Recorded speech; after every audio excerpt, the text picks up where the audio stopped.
Thunderbolts. New Avengers. I mean, we didn't hate it. Yeah.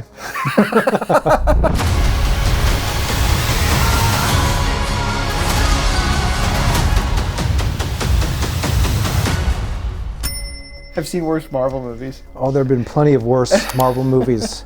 This was not particularly good, but you know, it's nice going to a Marvel movie and you're like, hey, point A to point B to point C. Right. Wow, like the story structure is competent. Cool. It wasn't a muddled story. It was pretty straightforward. Everything else, it's like as mid-tier as mid-tier gets for Marvel. Yeah. I mean, it's way better than Captain America 4. Oh yeah. That was just boring. Bottom barrel, like Marvel's level. This at least kept a little energy going, some action here and there. You like some of the characters. You like some of the characters. I don't want to go as far as saying it was fun, but it was passable. I don't think it was fun necessarily, but I wasn't bored.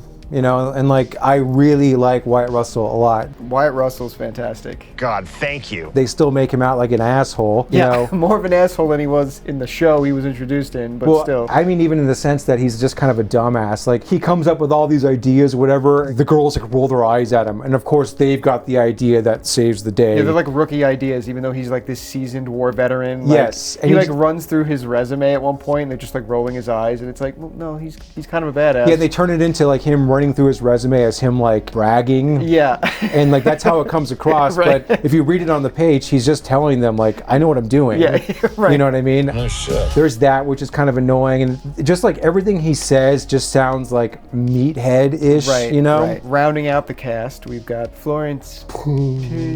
She's fine. I'll keep saying it. She's just one cookie away from crossing the line. Yeah, man. Like the first shot of her when she was sitting in the building, I was like, right on her face. Yeah, and I was like, I wanted to back up a little. Yeah, I'm like, man, you're a little dumpier in this one. You know? Oh, that's cold. It kind of follows her story the closest, and her dashed modern feminist dreams, her unfulfilledness. I wonder why. Yeah. So she's just like looking for purpose. Yeah. Once that wall approaches, you start looking for purpose. You know? That wall, she could see it on the horizon coming up fast. It's there. Yeah. Yeah, anyway, she's looking for her purpose. So she's working for Valentina, who's been like all over these movies and shows as just a background player. She's got her team of assassins and agents and everything to do her dirty work, which is made up of basically the cast of the film. When she gets found out that she's been doing some nefarious shit, she's like, well, I gotta burn all my assets. So she puts them all together in one location to have them kind of kill each other. Yeah, get rid of all the evidence. All the loose ends. And they end up not killing each other. They end up working together, and they're like, well, we gotta go after her and take her down now. And that is basically the whole plot. So you get a collection of misfits, not necessarily villains. It's not like a Suicide Squad type deal. It's not like the comics Thunderbolts, which is like a completely different team. Legit villains like Baron Zemo and shit. This is like discarded heroes, losers kind of. Yeah, it's the B Squad. The B Squad. The B and C right? Squad. Yeah. You know? You get Ghost, who fucking gives a shit about Ghost. Taskmaster, who catches a bullet in the face in the first 2 minutes. It's just like, bye. Why, you got someplace to be?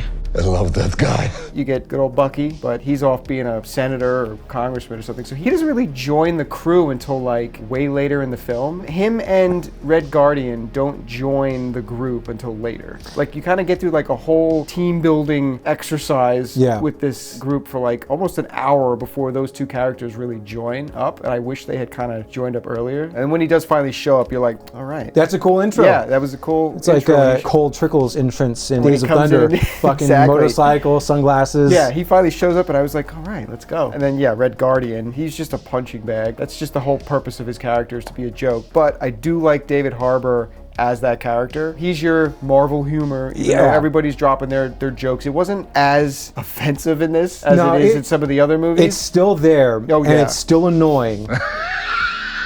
This one didn't go as overboard as most Marvel entries of late have been doing, so... Right. Okay, that was really good. You're getting a collection of characters who are primarily from movies and shows that weren't really that well received. Yeah. So kind of an interesting choice to throw them all together into one movie. I don't know how they thought that was going to play out, but... The first scene where they all get together and like, as soon as fucking John Walker shows up, there is absolutely no way that they can take a fucking punch from him.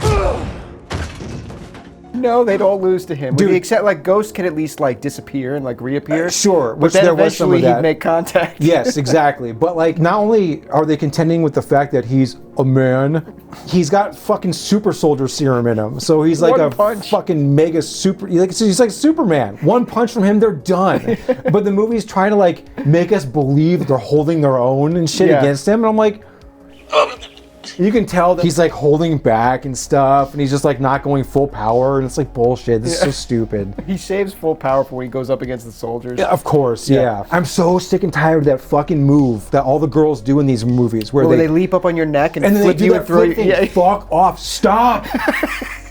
Like Black Widow does that in Winter Soldier. I think that starts in Iron Man 2, if I'm not mistaken, her debut, you know? That's the one move that they expect you to believe that they can pull off, like take a guy down.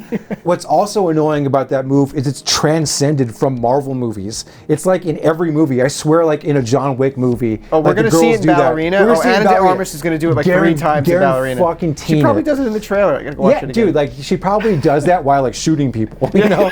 Like, Right. It's fucking stupid. Stupid. The only other person is Bob. Who are you? I'm Bob. Mr. Lewis Pullman, who... Who has the same entrance that he does in Top Gun. What do they call you?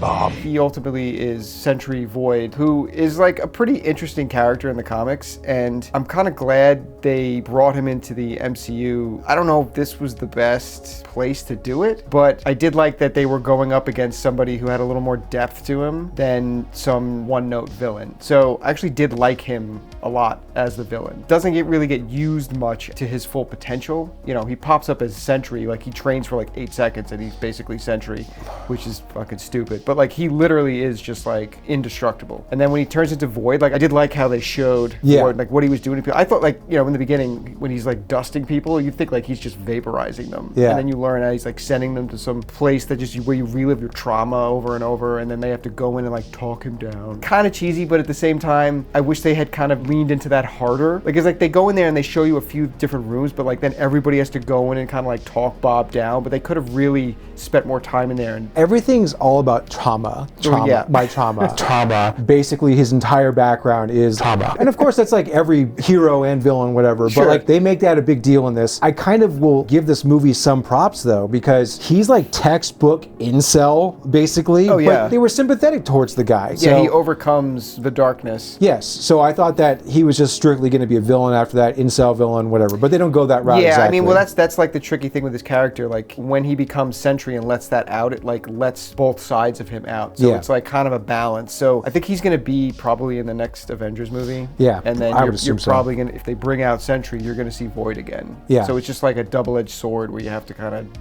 you deal with one, you got to deal with the other one. It's getting so tense in here. Yeah, I don't know what else. There's not a whole lot to really dive into with this one. I mean, it's pretty unoffensive in terms of recent Marvel projects. if this came out like in 2013, this would have been like the worst Marvel movie probably Yeah. at that time. But Yeah. now, since Marvel is where it's at, Yeah. you watch this and you're like, oh, Look, okay, yeah, they, look at they them. have it in them to get back to what they were doing. Look at that. That's nice. Yeah. Thunderbolts. It's a cool name. I don't know, man. What do you give this movie? What do you think? Well, I didn't hate it. I didn't think it was great. So I'll be generous. I went 6 out of 10. Yeah, that's what I give it to. 6 Yeah. out of 10. Could have been a bigger train wreck, and it wasn't. So That's the bar now. It could have been a bigger train wreck. It could have been Captain America 4, where we get shots like the leader superimposed over a background because it was filmed on a different day that he was talking to Sam Wilson. Wanna bet? And then on our other scale, yeah, rainbow scale. I don't know. Like, there's definitely like man stupid, women intellect superior shit going on in this movie. that's kind of just baked into the cake. Of course. These days. I don't know. For me, I just went 1 out of 5. Oh, I'm gonna give it a 2. Okay, that's fine. Yeah. It didn't really bother me that much. I don't recommend going out to see it. You can wait for Yeah, it. you can wait for it. Disney I think, Plus you this know, one, you know. Check it out when it does hit Disney Plus, if you have Disney Plus, or just find another way.